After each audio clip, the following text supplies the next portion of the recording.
नमस्कार। अब happy new year तो नहीं कर सकता हूं, बट एडवांस में आपको हैप्पी न्यू ईयर। मैं सोच रहा था प्रेस कॉन्फ्रेंस के बारे में, मैंने सोचा कि हैप्पी न्यू ईयर का मैं भी आज आपसे एक सवाल पूछूंगा, वो बाद में, मतलब जब आपने सब पूछ लिए तो मैं पूछूंगा। मैंने सोचा है आप सबके लिए, भारत जोड़ो यात्रा अब दिल्ली तक पहुंची है और हम सबको बहुत कुछ सीखने को मिला, समझने को मिला। बहुत अच्छा एक्सपीरियंस रहा है। लक्ष्य आप जानते हैं, हिंदुस्तान में जो डर, नफरत, हिंसा फैलाई जा रही है, उसके खिलाफ ये यात्रा है। और मुझे लगता है कि काफी सक्सेसफुल यात्रा रही है अभी तक, जो शायद हमने सोचा भी नहीं था, उससे भी ज्यादा इस यात्रा ने अचीव कर दिया है।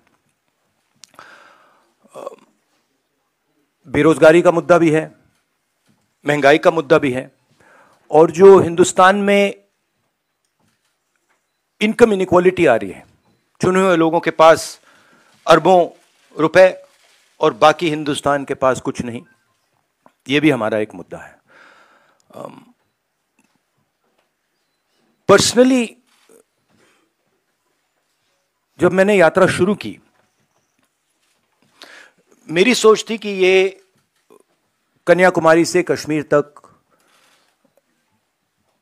एक यात्रा है, और मैंने अपने साथ में कुछ ले नहीं गया। मैंने कहा देखो, मैं जाऊंगा और मैं एक्सपीरियंस करूंगा, मैं कोई मतलब प्री कंसीव्ड नोशन नहीं ले जाऊंगा। तो शुरुआत ये थी कि शुरुआत में लगा कि भाई देखो हम पैदल चल रहे हैं, मगर फिर आस्ते आस्ते पता लगने लगा कि एक्चुअली ये जो यात्रा है, जिसको मैंने नदी भी कहा है, ये एक जीवित चीज है, इसकी एक आवाज है, इसकी भावनाएं हैं, फीलिंग्स हैं, और ये एक प्रकार से हिंदुस्तान की भावनाएं हैं, फीलिंग्स हैं। तो ये यात्रा हमें ये चीजें बता रही है। तो मुझे एज ए इंडिविजुअल काफी सीखने को मिला, और मैं सबको धन्यवाद करना चाहता हूं जो भी हमारे साथ आए। आप लोग में से बहुत लोग आए, और खासतौर से जो हमारे ऊपर आक्रमण करते हैं, मेरे जो आरएसएस के, बीजेपी के मित्र हैं, उनको भी मैं धन्यवाद करना चाहता हूं, क्योंकि एक्चुअली हो क्या रहा है, जितना वो आक्रमण करते हैं उतनी हमको अपनी पोजीशन इंप्रूव करने का मौका मिलता है। तो मैं चाहता हूं, और मैं सीरियसली बोल रहा हूं, मैं चाहता हूं कि वो थोड़ा और जोरों से करें और अग्रेसिवली करें, तो कांग्रेस पार्टी को और हमें, मतलब अपनी जो आइडियोलॉजी है वो अच्छी तरह समझ आए। एक प्रकार से मैं उनको अपना गुरु मानता हूं कि वो मुझे रास्ता दिखा रहे हैं कि क्या नहीं करना चाहिए, रिएक्ट कैसे करना चाहिए, और अच्छी ट्रेनिंग दे रहे हैं मुझे, तो उनका भी मैं धन्यवाद करना चाहता हूं। Thank you. Thank you. Sanjay Mishra. Rahul ji, आपने ये यात्रा अभी तक जो अचीव की बहुत सफल रही, विपक्षी एकता जो इस तरह दिखाई दे रही है, उस लिहाज से यात्रा को बहुत सफल शायद नहीं माना जाएगा, क्योंकि कई लोग आने से हिचक रहे हैं। आप इस बारे में क्या? नहीं, देखिए, जैसे मैंने कहा, मेरे लिए, जैसे कल मैं किसी से बात कर रहा था, उन्होंने मुझसे पूछा कि देखो यात्रा के बाद क्या होगा, हमें प्लानिंग करनी है कि यात्रा के बाद क्या करेंगे।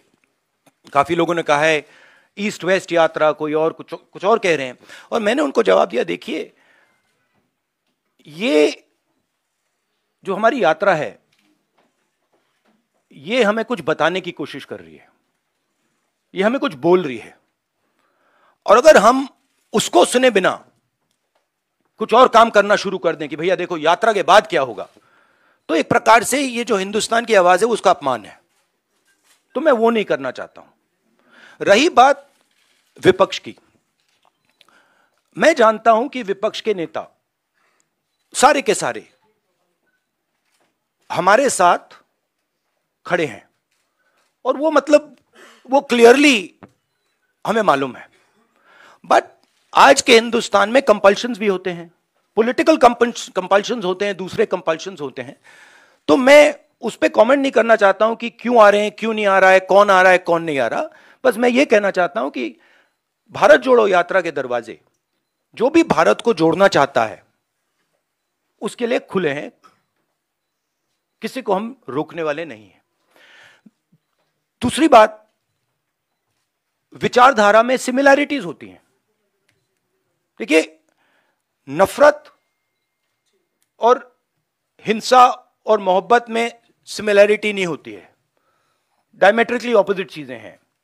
मगर बहुत सारे लोग हैं, और उसमें से अखिलेश जी हैं, मायावती जी हैं, बहुत सारे लोग हैं जो मोहब्बत का हिंदुस्तान चाहते हैं, मैं जानता हूं, नफरत का हिंदुस्तान नहीं चाहते हैं। तो रिश्ता तो है उनके साथ, आइडियोलॉजिकल रिश्ता, और भारत जोड़ने का और नफरत को मिटाने का रिश्ता है। आज तक से सुप्रिया। नवीन आणि ताज्या घडामोडींसाठी महाराष्ट्र जनभूमी न्यूजला सबस्क्राईब करा, त्याचबरोबर बेल आयकॉनवर क्लिक करा आणि मिळवा आमच्या बातम्यांचे नोटिफिकेशन्स।